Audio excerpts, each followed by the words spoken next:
isang tuyong bangkay ang natuklasan sa isang abandonadong basement ng isang gusali ng opisina sa Beijing noong 2006. Ang buong manipis at lantang balat ay kumapit ng mahigpit sa kalansay.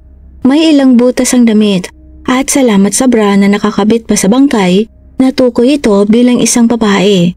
Ang bangkay ay itinago sa isang ventilation shaft na inilarawan bilang isang mommy sa American horror movies na talagang kikilabutan ang sino mang makakita nito sa unang pagkakataon.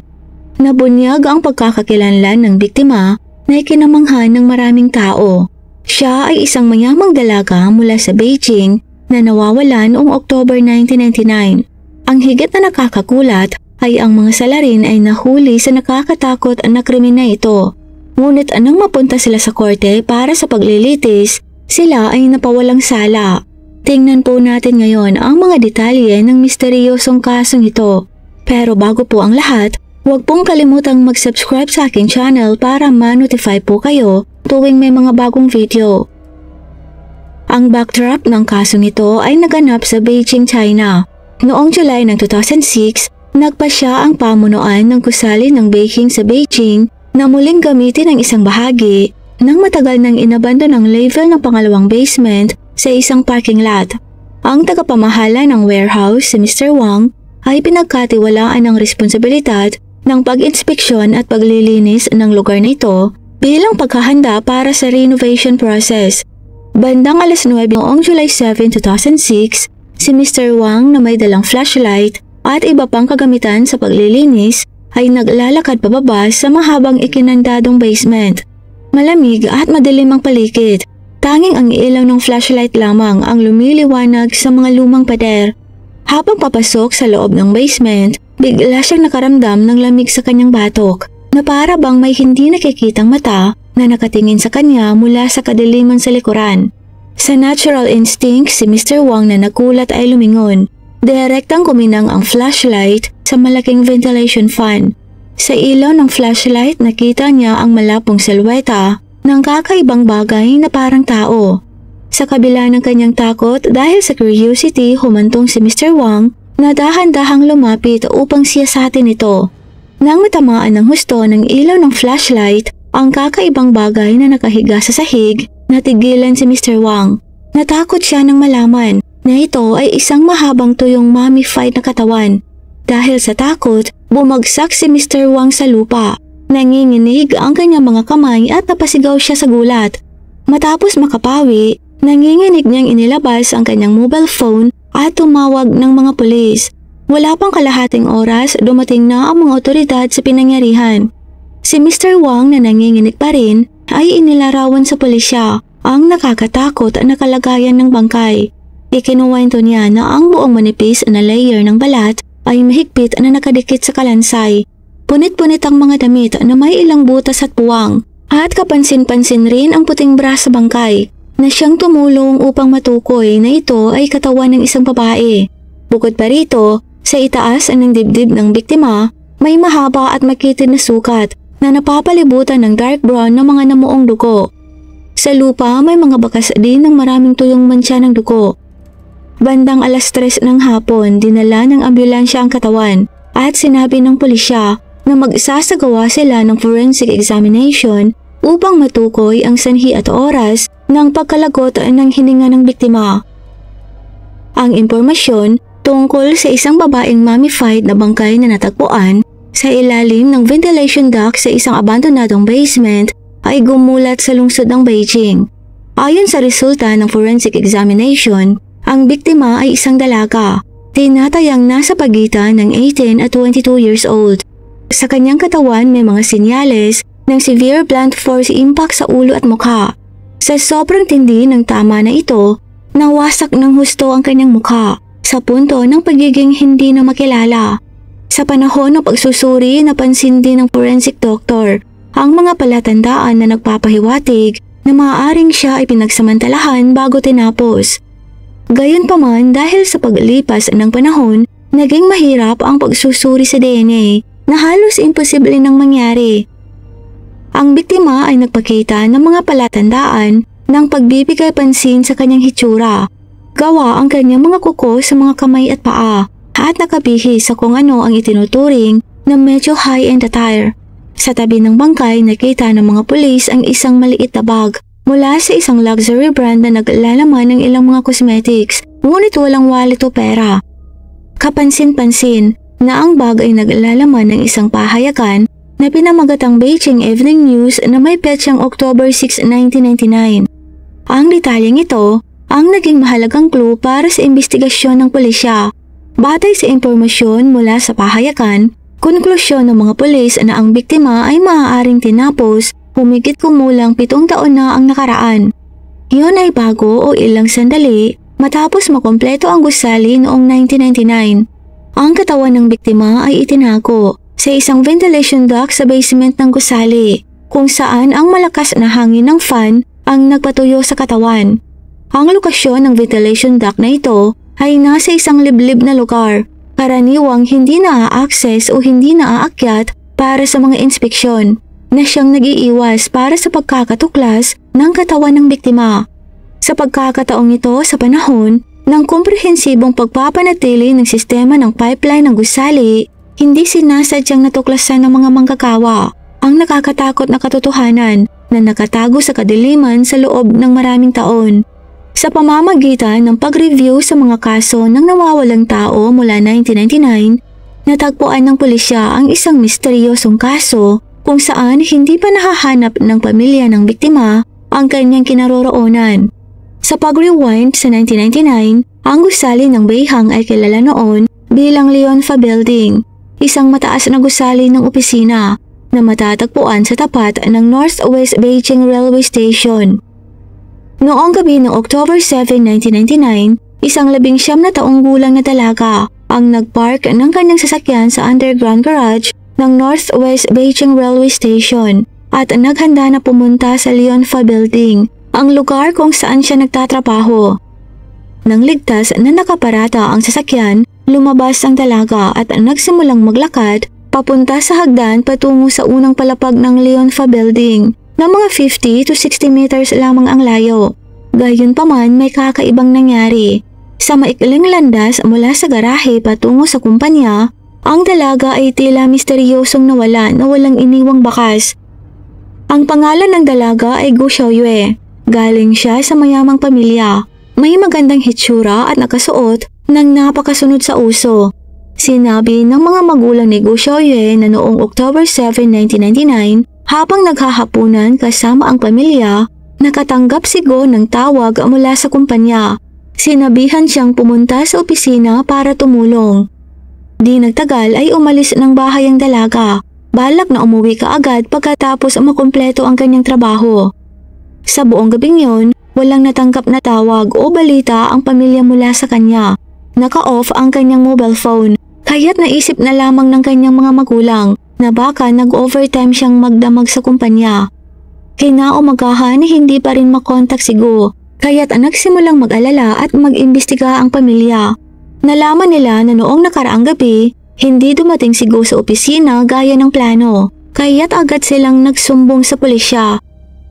Sa pagsusuri sa basement parking lot, nalaman ng pulisya na ang sasakyan ni Go ay nasa level pa rin ng Bay 1. Mula sa nag-iisang surveillance camera sa entrance ng parking lot, nakuhanan ng dalaga na nagmamaneho papasok bandang alas 9 ng gabi noong October 7. Pagkatapos nito, nawala ang dalaga ng walang bakas. Hinalughog ng mga investigador ang bawat palapag ng Leonfa Building. Sinusuri ang bawat sulok, ngunit walang nakitang kakaibang palatandaan. Noong 1999, walang elevator ang parking lot. Pinipilit ang mga users na umakyat gamit ang hagdan papunta sa unang palapag. Ang distansya mula sa kung saan nakapark si Gu Xiaoyue hanggang sa hagdanan ay masyadong malapit na parang walang dahilan para mawala na lang siya ng walang bakas. Ang ilang mga hypothesis tungkol sa pagdukot ay iminungkahi, lalo na't ang pamilya ng dalaga ay kabilang sa mayayamang klase. Gayunpaman, kakaiba na walang ginawang ransom call. Sa paglipas ng panahon, ang pagkawala ni Gu Xiaoyue ay unti-unti nang nalilimutan. Ngunit makalipas ang 7 taon, isang kakilakilabot na pagtuklas ang nagpasindak sa lahat. Ang katawan ng isang babae ay natagpuan sa ventilation system ng gusali. Base sa damit at handbag na suot ng katawan, agad na nakilala ng mga magulang ni Gu Xiaoye ang posibilidad na anak nila ito. Kinumpirma ng pagsusuri ng DNA na ang mummified na katawan ay talagang ang dalagang si Gu Xiaoye na misteryosong nawala noong 1999. Maraming palatandaan sa pinangyarihan ang nagpapahiwatig na hindi natural na nawala si Gu, ngunit naging biktima ng kasong pagpatay. Tinapos siya at ang kanyang katawan ay itinago sa mga ventilation duct sa loob ng 7 taon hanggang sa ito ay natagpuan sa isang mummified state. Ginagawa ang kaso na mas mahiwaga at nakakatakot. Matapos matukoy ang katawan, nagpatuloy ang pulisya sa pag-imbestiga sa kaso mula sa 2 malinaw na aspeto. Una, si Gu Xiaoye ay isang magandang babae mula sa isang mayamang pamilya na may fashionable style. Madalas na nagmamaneho ng sarili niyang sasakyan papunta sa kanyang trabaho. Natugunan niya ang pamantayan ng isang puting mayamang dalaga sa panahong yon na nakakaakit sa atensyon ng maraming kabataang lalaki. Gayunpaman, kakaunti ang mga kaibigan ni Gu Xiaoye at hindi nagtatanim ng sama ng loob laban sa sinuman. Ang kanyang biglaang pagkamatay ay humantong sa marami na isaalang-alang ang posibilidad na ito ay isang random na pagtapos ng tao. Marahil sa pamamagitan ng isang estrangherong nakatarget sa kanyang hindi sinasadyang pagdating sa harap ng mamamatay tao. Pangalawa, ang lokasyon kung saan itinapon ang katawan ay masyadong liblib at kakaunti lamang ang pumupunta nang itago doon si Gu Xiaoye ng 7 taon nang walang nakakapansin. Ito ay nagpapahiwatig na ang salarin ay napakapamilyar sa istruktura ng gusali. Alam nito na bihira lang ang dumadaan sa lugar lalo na sa basement. Ang salarin ay tiyak na may malalim na kaalaman sa basement ng Beihang Building upang maging ganoong kakumpiyansa na ang katawan ay hindi madaling matutuklasan. Kaya sino ang makakatugon sa 2 kondisyon? Ang sagot ay tila nakalatag noong 1999 na ang gusali ng Beihang ay itinatayo pa lamang. Ilang construction workers ang pansamantalang tumira sa 2nd basement floor ng gusali at nagkaroon sila ng buong pagkakataon na malaman ang lugar na ito ng mabuti. Sa ganoong posisyon at access, ang grupo ng mga construction workers ang naging pangunahing sospek. Ibinunyag ng mga magulang ni Gu Xiaoye na 7 taon na ang nakalilipas, hindi masusing sinuri ng pulisya ang bodega ng basement sa B2. Ang palapag na ito ay minsang nakalak dahil sa illegal na mga aktibidad sa renovation at ang mga gwardya ay magsusuri lamang 1 beses sa 1 buwan upang maiwasan ang mga panganib ng pagtagas ng kuryente at tubig. Tanging ang may-ari ng gusali at ang mga tauhan ng seguridad na responsable sa pagpapatrolya sa basement ang may susi upang ma-access ang lugar. Noong 1999, ang pamilya ni Gu ay minsang pinahintulutan ng isang gwardyang nagngangalang Wu, mahigit 60 years old, na buksan ang pinto upang suriin ang basement. Ngunit hindi nila isinalang-alang na suriin ang duct system. Walang nag-aakala na nakahandusay lang pala si Gu sa ventilation shaft ng gusali sa loob ng 7 taon nang walang nakakapansin. Sa proseso ng interogasyon, kinilala ng pulisya ang unang suspect bilang ang superior ni Gu na si Chang Hua.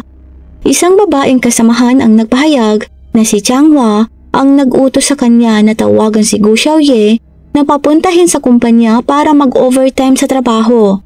Pagkabigay niya ng instruction, dali-dali siyang bumaba sa parking lot para hintayin doon si Gu Xiaoye. Umalis si Chang Hua sa opisina at mga 30 minutes siyang nawala. At sa pagbabalik, sinabi niyang hindi niya nakita si Gu Xiaoye sa baba.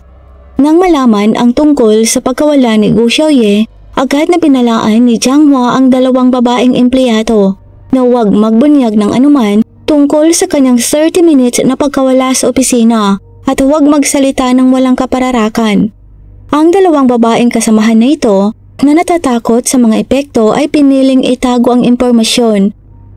Sa investigasyon, natuklasan pa ng mga pulis na nililigawan ni Chang Hua si Gu Xiaoye kahit na 2 beses ang edad nito sa dalaga at mayroon ng pamilya. Gayunpaman, tinanggihan ni Gu ang kanyang panunuyo. Batay sa mga testimonya na ito, mabilis na naging pangunahing sospek si Chang Hua sa kaso.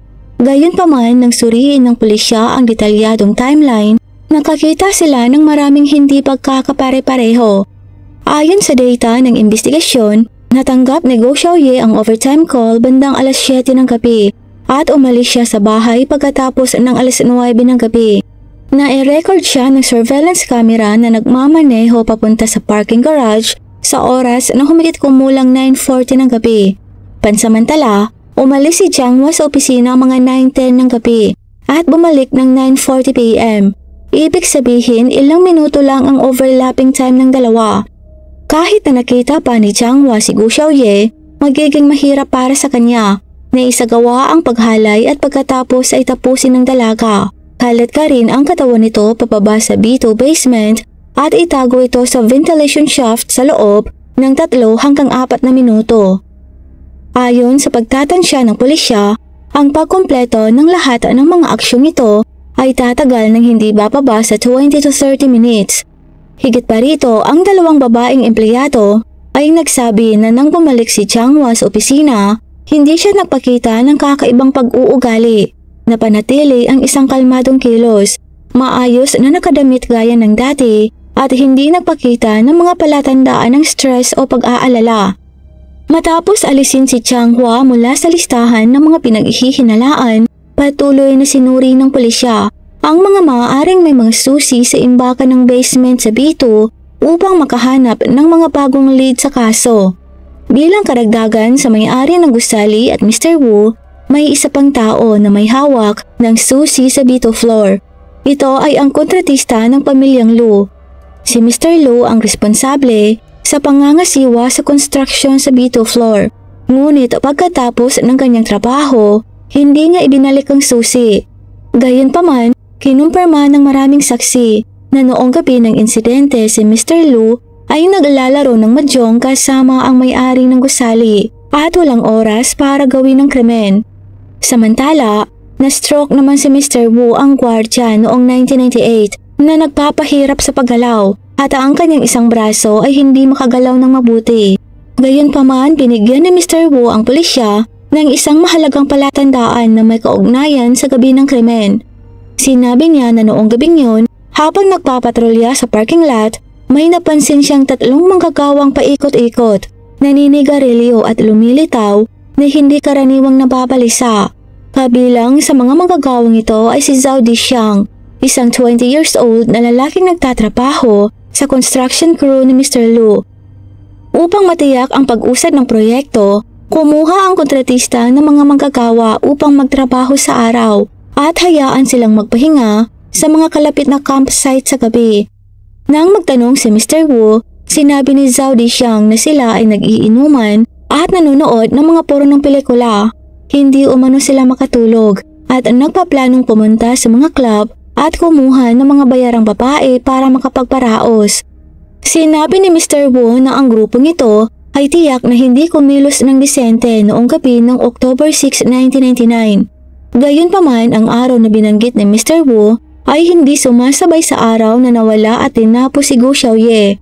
Iniisip ng mga pulis na pagkatapos ng 7 taon, dahil sa kanyang katandaan, si Mr. Wu ay maaaring nalilito na sa mga petsa at na para sa kanya ang pagkakaiba ng isang araw lamang ay hindi importante. Nang tanungin ng pulisya kung bakit hindi niya iniulat ang mga clues na ito noong 1999, nauutal na paliwanag ni Mr. Wu na natatakot kasi siyang gantihan. Batay sa testimonya ni Mr. Wu, mabilis na inaresto ng pulisya si Zhao Dixiang para sa interogasyon. Kapansin-pansin na pagkatapos ng napakaraming taon, nagtatrabaho pa rin siya sa ilalim ng pamamahala ng kontratista ni si Mr. Lu. Sa istasyon ng pulisya, una nang itinanggi ni Zhao Dixiang ang lahat ng mga kaso. Sinusubukang makipagtalo na siya ay ganap na inosente. Gayunpaman, sa ilalim ng matinding panggigipit mula sa mga investigador, kalaunan ay iniyuko niya ang kanyang ulo at inamin na puwersahang dinukot at tinapos ang dalagang si Guo Xiaoye. Sa kanyang testimonya, ibinunyag din ni Zhao Dixiang ang 2 kasabwat na lumahok sa krimen, sina Yang Guanghua at Wang Fuming. Ayon sa testimonya ni Zhao Dixiang, noong gabi ng insidente matapos ang pag-uusap nila ni Mr. Wu, Nilayon ng tatlong manggagawa na umalis sa lugar para maghanap ng isang bayarang babae. Gayunpaman sa sandaling yon, si Gu, ang magandang dalagang nakaestelong manamit, ay lumabas sa kanyang sasakyan. Ang kapansin-pansing hitsura ng dalaga ay nakakuha ng atensyon ng tatlong lalaki. Kabilang si Zhao Dishang na noon ay gumawa ng malalaswa at mahahalay na pananalita. Sa inis, pinagalitan sila ni Gu at pagkatapos ay mabilis na nagtungo sa hagdanan upang ilayo ang sarili sa kanilang mga malalaswang tingin. Gayunpaman, hindi iniwan ng tatlong lalaki ang kanilang mga intensyon at hinabol ang dalaga. Brutal siyang binugbog sa kabila ng desperado niyang mga mata para humingi ng tulong. Nang walang makatulong, kinaladkad nila si Gu pababa sa basement ng B2 sa isang madilim at malamig na bodega. Sa basement B2, lahat ng tatlong manggagawa ay hindi nag-atubiling magsalit-salitan. Paulit-ulit na pinagsasamantalahan si Gu ng maraming beses at iniwan siyang walang lakas na lumaban. Ang mahina at desperadong dalaga ay unti-unting napagod sa ilalim ng malupit ng pagpapahirap ng mga lalaking ito. Matapos matugunan ang kanilang matinding pagnanasa at sa takot na magsumbong si Gu sa pulisya, nagpasya ang tatlo na huwag hayaang mabuhay ang biktima. Nagpatuloy sila sa pagtapos kay Gu at itinago ang kanyang katawan sa ventilation duct. Sinundan ng lubusang paglilinis ng pinangyarihan ng krimen upang maalis ang lahat ng mga bakas. Naniniwala ang tatlong kriminal na dahil sa liblib at madilim na lokasyon ng basement na ito, kakaunti lamang ang mga taong dadaan at marahil walang makakatuklas sa kanyang katawan. Naisip nila na kahit may makahanap man sa katawan, may sapat pa silang panahon para makatakas. Batay sa detalyadong testimonya ni Zhao Dishang, mabilis na natunto ng pulisya at inaresto ang natitirang dalawang sospek sa kasong ito, sina Yang Guanghua at Wang Fuming. Sa himpilan ng pulisya sa ilalim ng interogasyon, pareho rin silang umamin sa mga karumal-dumal na krimen na kanilang ginawa noong October 1999. Karaniwan, ang susunod na hakbang ay ang nararapat na legal na parusa para sa kanila. Gayunpaman, ang mga kasunod na pag-unlad ay nangyari ng hindi inaasahan. Nagiiwan sa maraming tao na naguguluhan at nag-aalala tungkol sa kahihinatnan ng kasuklam-suklam na kasong ito. Noong 2007, opisyal na nagsampa ng petisyon ng prosekusyon ang Beijing Municipal People's Procuratorate sa Beijing Intermediate People's Court No. 1. Inaakusahan ang tatlong sangkot na individual ng kriminal na pananagutan para sa sapilitang paghahalay at pagtapos sa dalagang si Gu Xiaoye. Gayunpaman, nang ang kaso ay dinala sa korte, natuklasan ng mga investigador at ng hukom ang maraming irregularidad.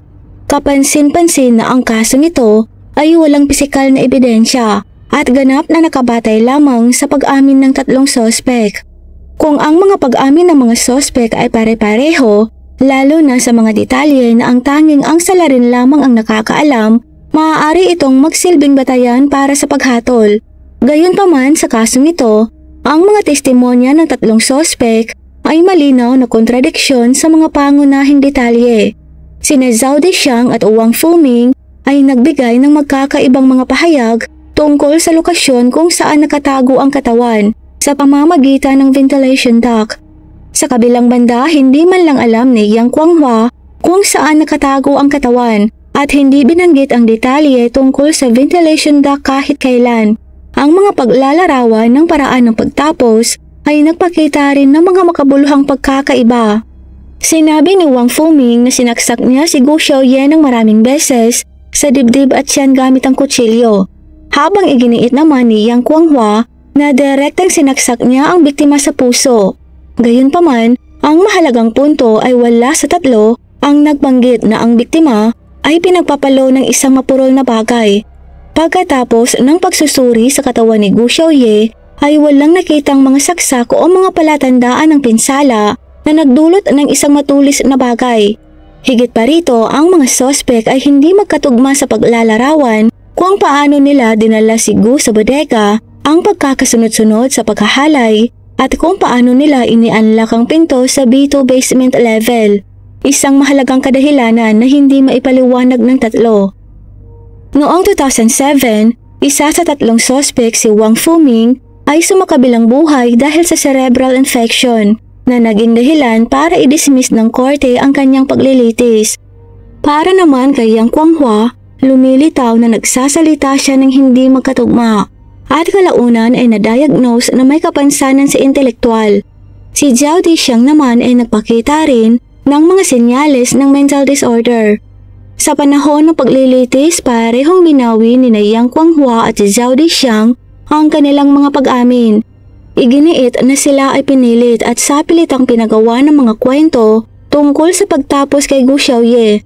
Mahigpit pa ngang sinabi ni Zhao Dishang sa korte na hindi siya nanghalay o tumapos ng sinuman at lahat ng inamin niya noong una ay hindi totoo. Matapos ang proseso ng paglilitis, ang Beijing Intermediate People's Court No. 1 ay nagpasya na ang ebidensya ay hindi sapat upang gumawa ng hatol. Sa huli, ang parehong nasasakdal ay napawalang sala sa unang pagkakataon na paglilitis dahil sa hindi sapat na ebidensya para sa paghatol.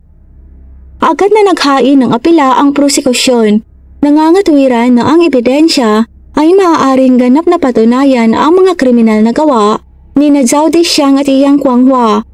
Sa apela sa paglilitis, ang prosekusyon ay nagpakita ng isang serye ng ebidensya upang palakasin ang argumento para sa paghatol sa dalawang nasasakdal. Gayunpaman, hindi inaasahang binago ni Yang Guanghua ang kanyang patotoo at itinanggi ang mga paratang ng panghahalay at pagtapos kay Gu Xiaoye gaya ng naunang bintang. Pagkatapos ng pagsusuri, naglabas ng pahayag ang Beijing High People's Court na marami pa ring hindi malinaw na punto sa kaso. Ang pagkawala ni Gu Xiaoye noong gabi ng October 7, 1999 ay natuklasan lamang nang matagpuan ang kanyang katawan sa ikalawang level ng basement ng Beihang Building noong July 2006, 7 taon pagkatapos ng kanyang pagkawala. Gayunpaman, ang kadena ng ebidensya at pag-aamin mula kina Zhao Dishang, Yang Guanghua at Wang Fuming ay hindi pa rin makabuo ng kumpletong katawan ng ebidensya. Kulang ng matibay na pundasyon upang maitatag ang mga charges. Inakusahan ng prosekusyon ang tatlong individual na ito ng panghahalay at pagtapos kay Gu Xiaoye. Ngunit ang ebidensya ay hindi sapat na malinaw at ang kaso ay meron pa ring maraming hindi nalutas na mga punto. Sa makatwid, ayon sa mga probisyon ng Article 189 Clause 1 ng Batas sa Pamamaraang Kriminal ng Republikang Bayan ng China, tinanggihan ng paghuhukom ang apela ng prosekusyon at pinanindigan ang orihinal na hatol. Kaugnay ng kaso, nagsagawa ng pagsusuri ang investigative agency sa underwear ng biktima batay sa testimonya ng tatlong akusado upang hanapin ang kaugnay na DNA evidence. Ngunit walang positibong resulta ang nakuha. Nang tanungin ang mga empleyado ng Beihang Building, nakumpirma na ang dalawang pasukan o entrance ng ikalawang basement ay nakalak mula noong 1999 at tanging ang mga teknikal na kawani lamang ang may mga susi. Ito ay nagtataas ng isang malaking katanungan. Paanong nadala ng tatlong manggagawa si Gu sa nakalak na basement na ito upang gawin ang krimen? Ang mga pulis at piskal ay nangangatwiran na ang mga alaala ng mga sospek ay maaaring naiba na dahil sa mahabang panahon na lumipas mula noong insidente at ang pinangyarihan ng krimen ay na-renovate ng masyado sa nakalipas na 2 taon. Gayunpaman, ang katotohanan na ang mga nasasakdal sa simula ay umamin at pagkatapos ay tinanggihan ang mga paratang ay ginagawang mas hindi mapagkakatiwalaan ang kanilang mga testimonya. Ang kaso ay hiniling na muling imbestigahan. Ngunit masyado ng maraming oras ang lumipas at ang mga pisikal na bakas tulad ng dugo, similya, fingerprints o footprints ng mga suspect ay halos nawala na pagkatapos ng 7 taon.